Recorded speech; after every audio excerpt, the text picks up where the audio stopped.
হলে অধিকাংশ মানুষ অনায়াসেই একেবারে বিনা কারণে নামাজ ছেড়ে দেয়, জামাতের সাথে নামাজ পড়ে না, ঘরে একা একা নামাজ পড়ে ফেলে।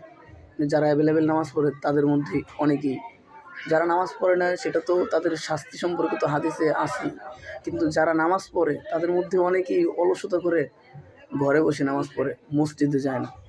কত বড় দুর্ভাগ্য! তো এই সম্পর্কে আমি আপনাদেরকে একটা হাদিস দেখাচ্ছি। নবী করিম সাল্লাল্লাহু আলাইহি ওয়াসাল্লাম কত বড় ধমকি দিয়েছেন যারা জামাতের সাথে নামাজ পড়ে না।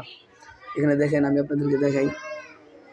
নবী করিম সাল্লাল্লাহু আলাইহি ওয়াসাল্লাম হযরত আবু হুরায়রা রাদিয়াল্লাহু তাআলা আনহু থেকে বর্ণিত, তিনি বলেন, আন আবি হুরায়রা রাদিয়াল্লাহু তাআলা আনহু আনিন নবী সাল্লাল্লাহু আলাইহি ওয়াসাল্লাম قال লাউলা মা ফিল বুয়ুতি মিনান নিসাই ওয়া যুররিয়াতি আকামতুস সালাতা ইশাই ওয়া উমিরতু ফিতিয়ানি ইউহাররিকুনা মা ফিল বুয়ুতি বিন নারি রাওয়াহু আহমদ।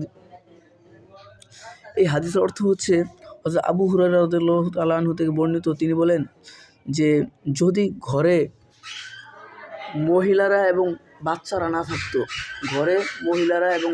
যদি না থাকতো, তবে আমি অবশ্যই এশার নামাজ আদায় করতাম এবং নামাজের পরে আমি যুবকদেরকে আদেশ দিতাম তারা যেন ঘরবাড়ি আগুন দিয়ে জ্বালিয়ে দেয়।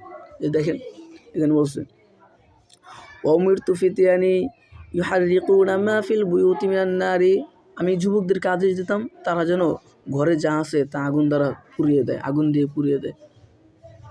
তো এই জন্য প্রিয় দর্শক, আমরা সবসময় খেয়াল রাখবো কোনো ধরনের অলসতার কারণে আমরা জামাতের সাথে নামাজ তরক করব না।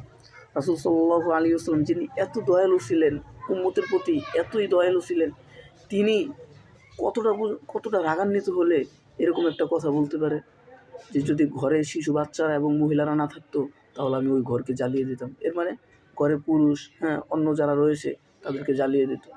আমাদেরকে উদ্দেশ্য করে বলেছে, আমরা যারা পুরুষ হয়ে মসজিদে না গিয়ে ঘরে বসে নামাজ পড়ি, আর মসজিদে গিয়ে নামাজ পড়লে কী পরিমাণ ফজিলত, এই দেখেন এই হাদিসের মধ্যে বলছেন, হযরত